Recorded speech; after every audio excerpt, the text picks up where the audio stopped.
about last time. Last time we say that there are several building blocks to this BPMN diagram. So we have circles that represent events. And for any process, we need to have one starting and one ending event. And for anything that goes in between, we use this intermediate circle or double circle to represent. And we have, why Jaden is here, do not allow because this is an in-person class. Okay, so for any activities or tasks, they go into this rounded rectangle. And we have sequence flows. These lines with arrow, they will connect these objects, right? These different shapes. And when we have different scenarios, we use gateways. And we always use them in pairs, right? So we have to use one gateway to open up different scenarios and we have to merge them. We talk about different types of gateways to be explained, right? And we practice the first two questions for this Starbucks example. So the first practice that we did was that we draw this BPMN diagram, like from the barista's point of view, right? So if you still have your practice one diagram, I want you to pull that out and show it on your BPMN.io, that website. And that's the first practice. The second practice utilize the pools and lanes, right? Because we say, let's assume we have a cashier and a barista, and they have different responsibilities. So we learned that a pool represents our organization, right? So here, Starbucks is our organization.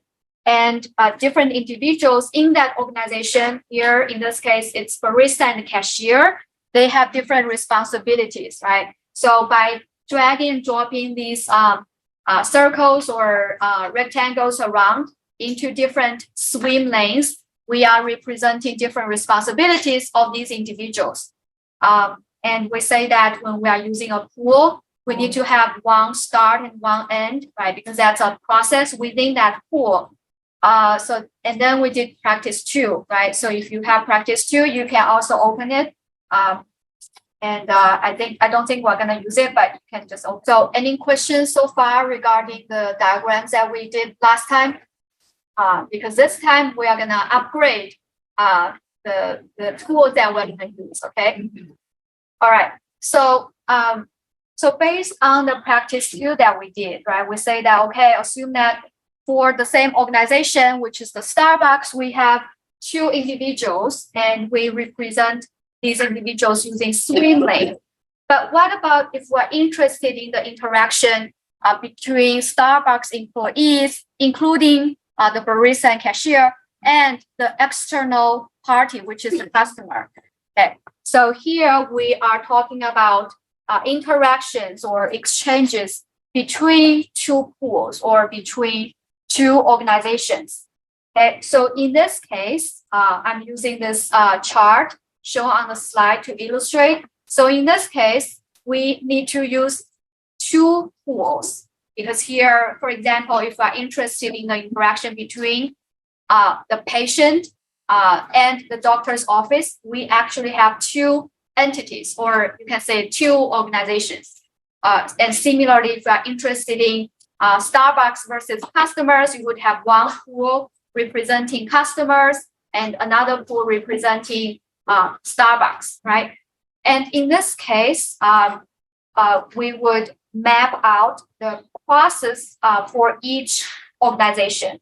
So in this case, shown on the slide, it is a scenario where the patient reaches out to the doctor's office and make an appointment, right? So here, so we can look at the patient pool. It shows that the patient first reaches out to the doctor's office, they request an appointment. And this dashed line pointing to the doctor's office indicates the first interaction between the patient and the doctor's office, right? So here, this interaction shows the message from the patient is sent to the doctor's office. And from the doctor's office side, the process starts with receiving this request, right? So here the arrow actually points, shows the direction to which the message flows, okay? And then coming back to the patient, go to the doctors after they get the request.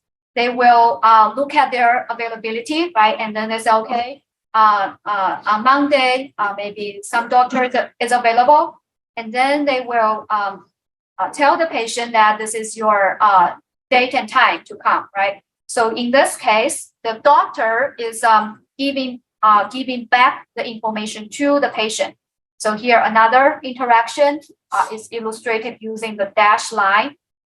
And then the patient will get the appointment and both processes will be ended here, right? So now we have ending sign for both processes or for both pools.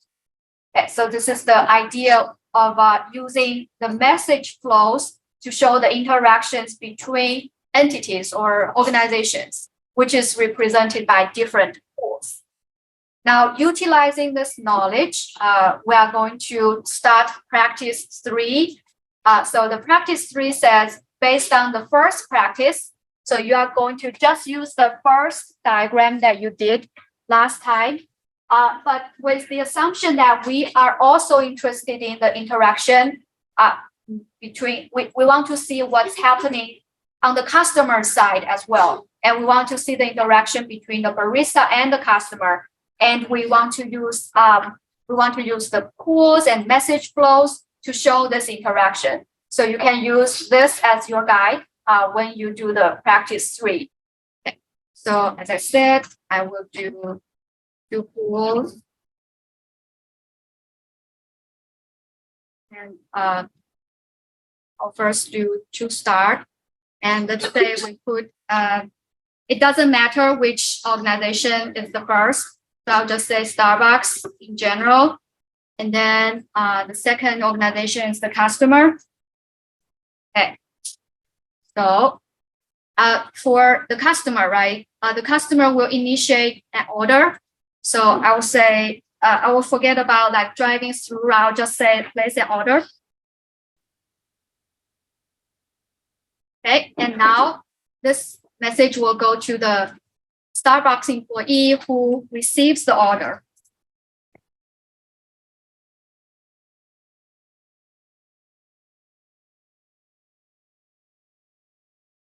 Okay, so here the first interaction is represented as the dash line, and then they will prepare the order.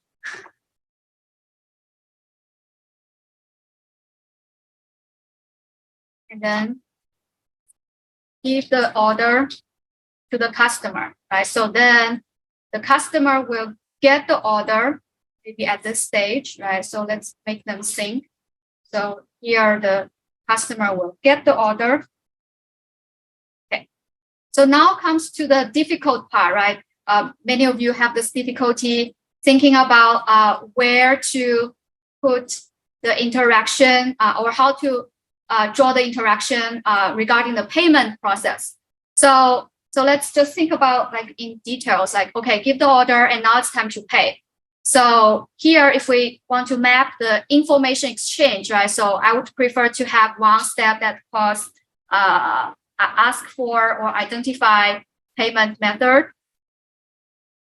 So here, then the message will go to the customer. Maybe this will be decide a payment method, right? Okay. And then after they decide a payment method, they can provide a payment method.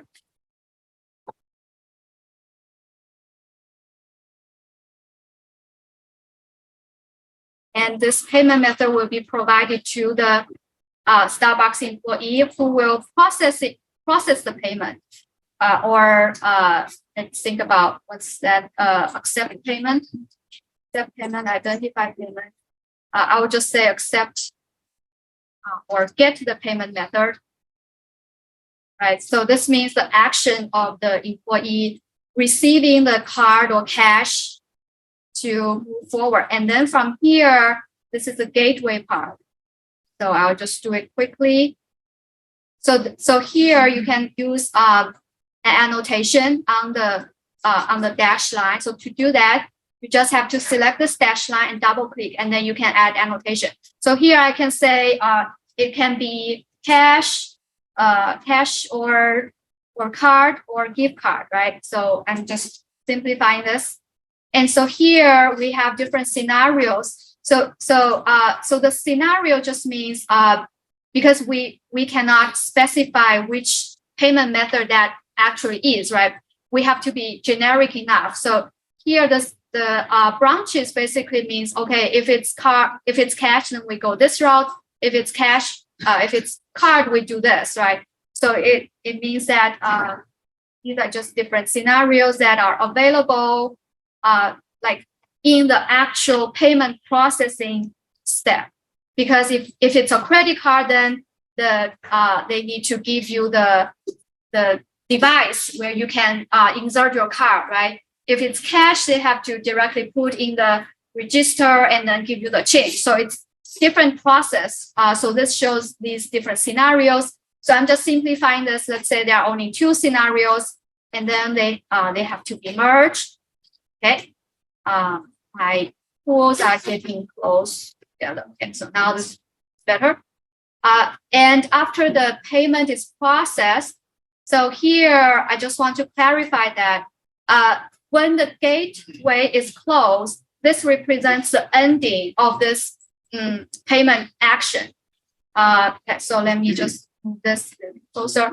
Okay, so that means until this step, it is for the transaction is probably already registered. So let's just follow our previous practice and say register payment. And finally, they are going to give receipt and other things, right? So I'll just keep it simple and say give receipt. So then this is our next interaction where the customer will get the receipt. So I will just add a box here and maybe just move it here and say get the receipt, and maybe if there are changes, you can put it there. So I will connect these to show the flow of information. And that concludes the whole process. So you would add the ending sign for each process, for each pool.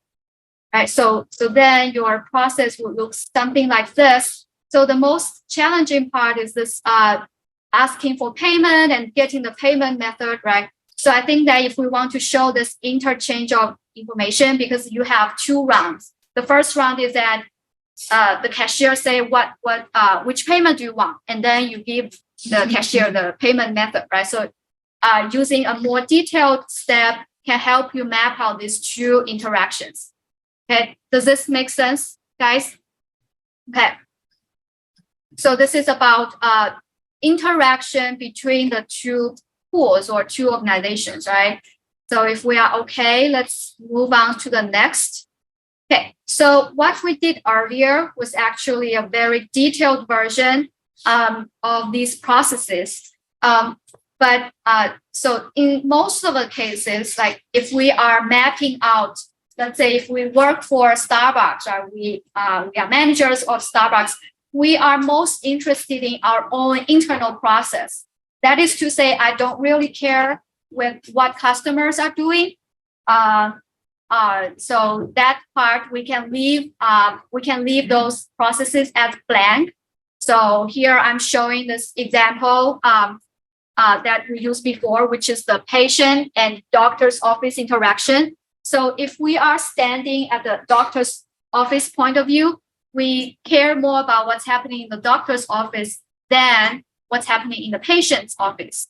Okay, so then that is to say we can leave the patient pool as blank, but we still maintain the message flows between the 2 parties because we still care about where do we get the information and where does the information go. Okay, so that's why we want to revise this chart a little bit to show to emphasize that we care more about the internal process. Okay, so let's do a revision. So if you are with me, so let's go back to this chart that we just did. So I will just use the chart that I made. Okay, so now we go to the practice 4. Okay, so the practice 4 says, assuming that we're only interested in activities within Starbucks, which means we only care about these, right? So then how are we going to revise this chart to reflect that? So you are going to, I'm gonna make some little changes here. So use this as your template to revise the chart that you just did to reflect like making the customer side blank while still keeping the message flows, assuming that we're only interested in activities within Starbucks and we have to revise it. So the idea is that so we want to make the customer side blank like this, but still maintain the message flows.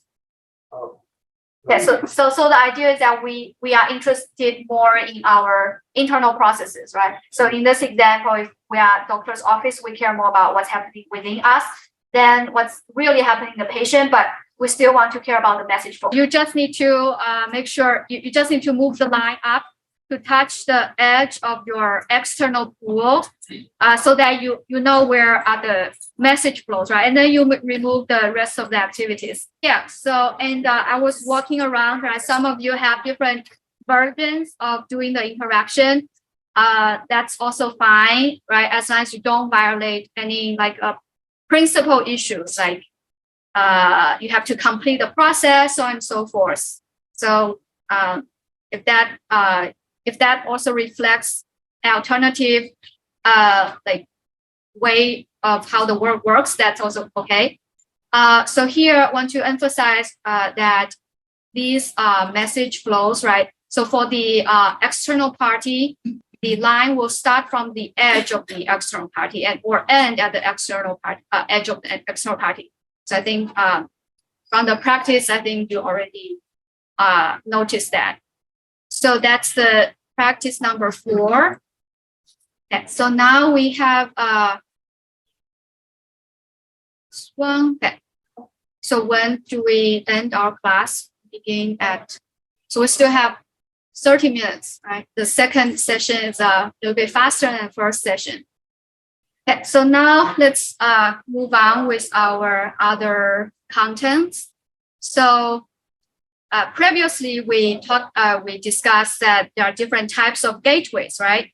Actually, there are we have another like for event objects or these circles, right? We can also assign some icons in it to give them different meanings. So one very important way to use that is to have these message events. Okay, so message events by its name, right? They represent events related to messages, and the way to do that is to put an envelope icon within the circle. So the circle with an opaque envelope means that we are starting a process with an incoming message. So we also call it a catching or starting message event.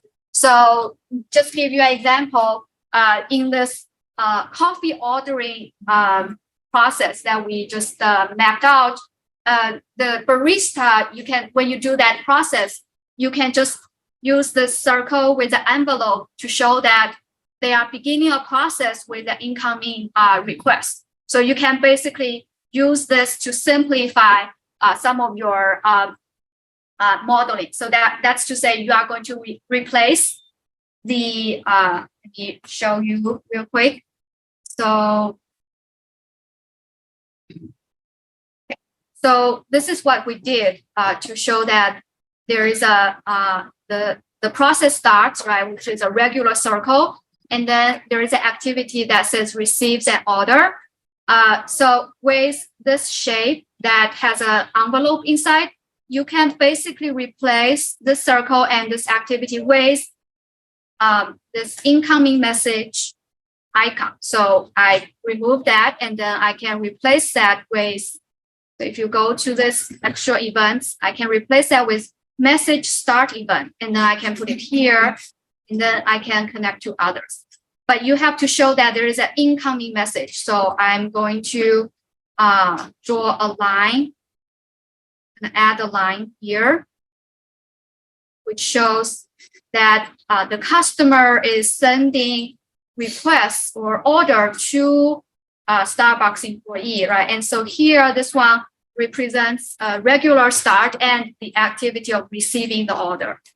Okay, so then this gives you the chance to simplify your process. Okay, does that make sense? Okay, and so similarly, if we are ending a process, as we discussed before, it's going to be a solid or bolded circle, right? But if we are ending the process under the condition that we are sending something out, for example, let's say here. Okay, so let's say this process. In the doctor's office process, at the last step, the doctor assigned the appointment, which is they sending a message to the patient, and immediately they end the process. So here, this activity, assign appointment, and the ending circle can be represented by this folded circle with a solid envelope inside. Okay, so then you can simplify that. So and then for other icons, so you would so the double circle with this opaque envelope. This means any sending message events between within the process. It's not the start, it's not the end. It's like something in between. Whereas the double circle with a solid envelope, it's getting message in between. Okay, so now I want to, so here I want you to look at this slide and use the message events, right? The circles with events, with envelopes to revise this process, revise this BPMN chart. So to clarify, currently we are not doing practice 5. Before doing practice 5, I want you to do this practice here, utilizing the message events to revise this, to revise the figure that's shown on the slide. Is this clear, or are you confused about what to do? So, so this is an example of how you use these message events, right? So let's say we are, say I am going on a conference, okay? Let's say I have to fly to Florida. And then because I'm presenting a paper representing Rutgers, right? So then I want Rutgers to pay the flight tickets for me, right? So let's say I am the external participant and I am getting in contact with Rutgers, let's say logistics department or whatever. So then on my part, right, I would send a request. Maybe it's via email or via phone call. And then the Rutgers staff will receive my request. So here, this circle with an opaque envelope, this means that the process starts with an incoming message, right? And then the staff will evaluate my request. For example, they will validate whether there is actually a conference happening, right? Whether I'm lying. And and other things, right? They have to do some evaluations, and then they are going to send me the evaluation results together with, for example, some flight information, right?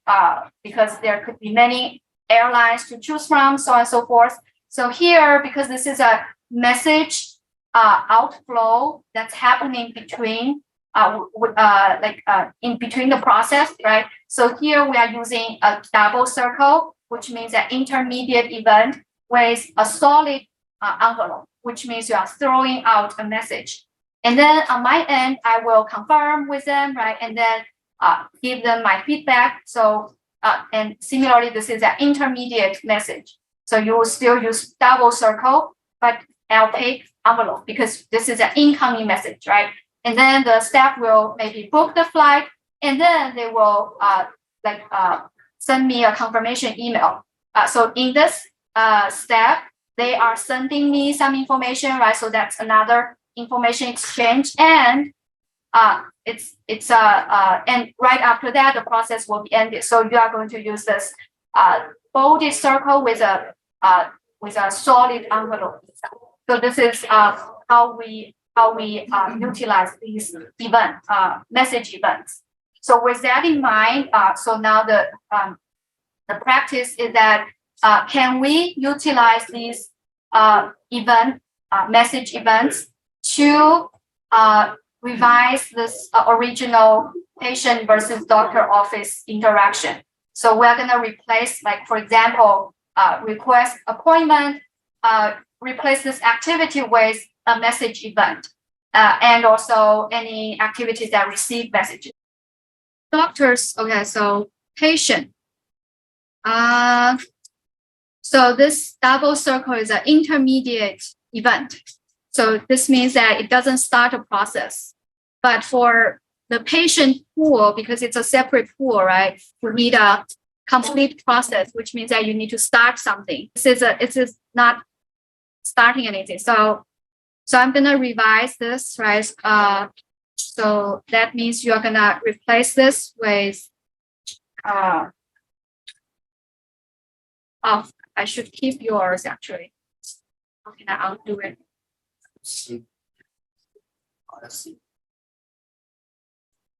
Okay, so I will just put your work on one side and I will start a new one.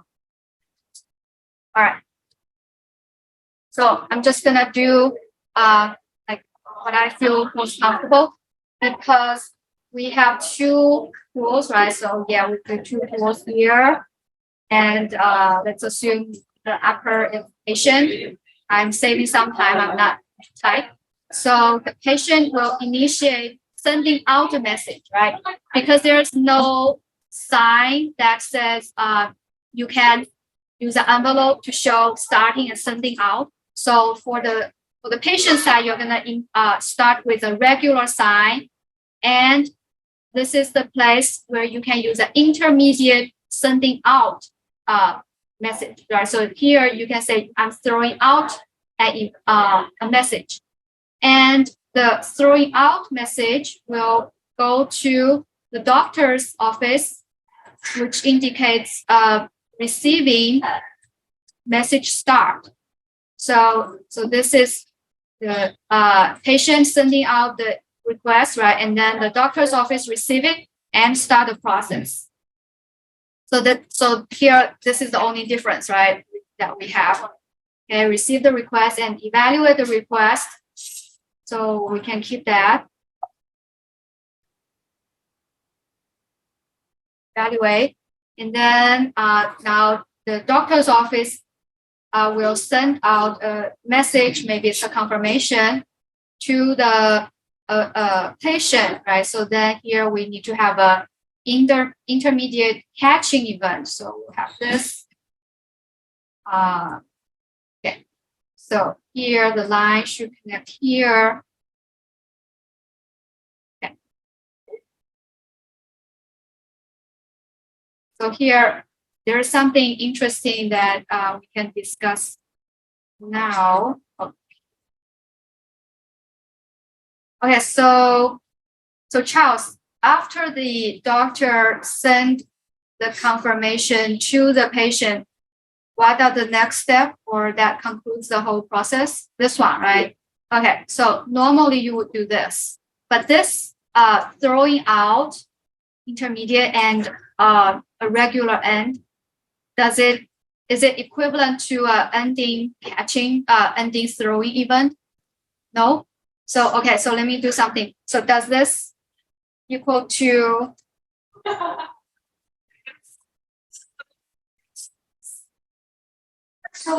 this bolded swap, right? Because it shows that you throwing out a message and you end the process, but there's no sign that says you're catching a message and end, right? So we still do the old fashioned. So then let's say we want to simplify this one. So it will be like this. And and this is the doctor's office. The upper is the customers, patients. Right. So this is how you can simplify a process. So for Mac users, right? I know I have the same issue. I cannot find this logo. So for that, you would do this old way. Do this, and then you can replace your start catching with a intermediate catching. So for Mac users, if you cannot find it, you can do this.